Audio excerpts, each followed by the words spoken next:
Walk into any autism parenting group online, and someone is selling a supplement, a vitamin blend, a mushroom extract, an all-in-one powder that promises to fill every gap. So, what does the actual science say? Let's go through it properly.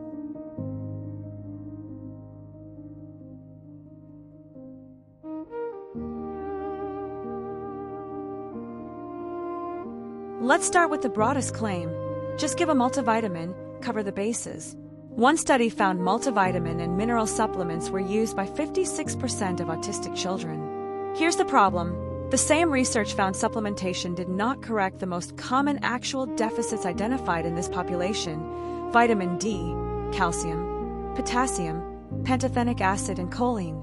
A broad-spectrum multivitamin isn't wrong. Exactly, it's just imprecise. It's not designed around what your specific child is actually short on. And there is real research on targeted vitamin/mineral supplementation. A well-known 2011 trial found modest, mixed improvements across different measured areas. But that study tested a specific formulation for deficiencies that were confirmed first. It's not the same as reaching for whatever's on the shelf. So let's go through what's actually being pushed, one at a time. Notice the pattern. The ones with the most support are the ones addressing a specific, confirmed, measurable thing: low vitamin D, poor sleep, irritability, not autism as a whole. Two more worth a closer look. GABA is a real neurotransmitter, and there's genuine research on GABA-related imbalance in autistic brains. But oral GABA supplements have a basic pharmacological problem: they don't cross the blood-brain barrier well. The theory has some real basis. The pill form may not be how you'd act on it. Choline is interesting too. Studies show most autistic children don't get enough of it. And animal research, specifically in mice with the MTHFR gene variant we covered before, found choline supplementation reduced autism-like behaviors. That's a real, promising thread. It's just still at the animal model stage for that specific finding. Now one that's exploded on social media: lion's mane mushroom. And this one comes with a genuinely important warning, not just about the mushroom. A proper 2026 review specifically looking at the human evidence for lion's mane and autism concluded, in the author's own words, that there isn't much evidence, and what exists doesn't tell people what they want to hear. The animal and lab research is real and interesting. The human evidence for autism specifically is not there yet. Here's the warning. While researching this, I found a website confidently listing 5 specific named studies, dates, journals, exact results, claiming lion's mane had been proven in controlled trials to improve autism symptoms, communication, and anxiety. Given that the real, dedicated review found barely any evidence at all, those specific citations are very likely fabricated or completely misrepresented. This happens more than people realize: confident-sounding fake citations, built to look credible. Always check whether a cited study can actually be found and says what's claimed. Now the all-in-one products, powders and blends promising to cover everything at once. Let's look at 2 real examples.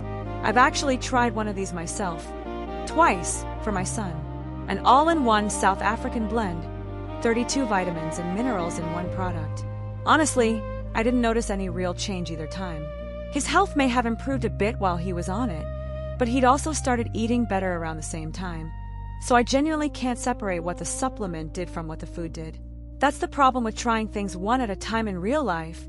It's hard to know what actually caused what. One thing worth knowing about products like this: generally, South African supplement labels are required to disclose their regulatory status, and it's worth actually reading that label before you buy.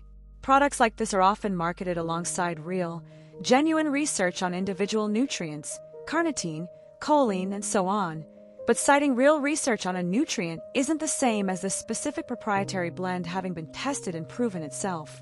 Neuroneeds is a different case, and a more complicated one.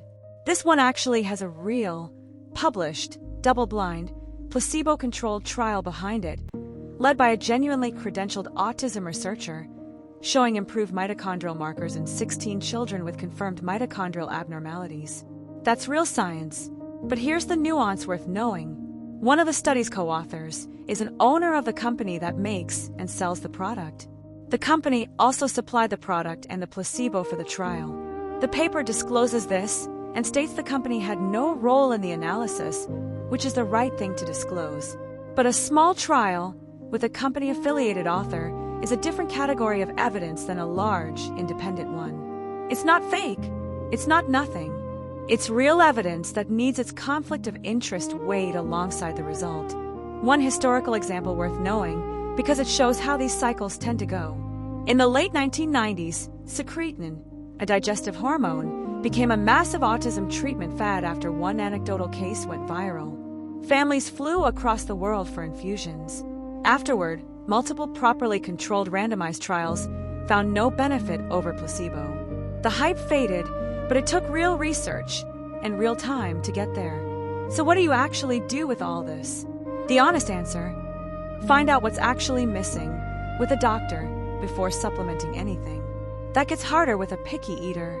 Autistic children have significantly higher rates of restricted eating, often sensory, not simple fussiness. If your child's diet is already narrow, guessing at supplements on top of that isn't a safe substitute for knowing what's actually low. That's genuinely the whole answer. Not every supplement on this list is useless. Several have real evidence behind them for specific, confirmed issues. The mistake isn't supplementing. It's supplementing blind. Addressing a real, confirmed deficiency can genuinely help. It's not a cure, and it's not a substitute for knowing what's actually going on first. That's the difference between supporting health and guessing.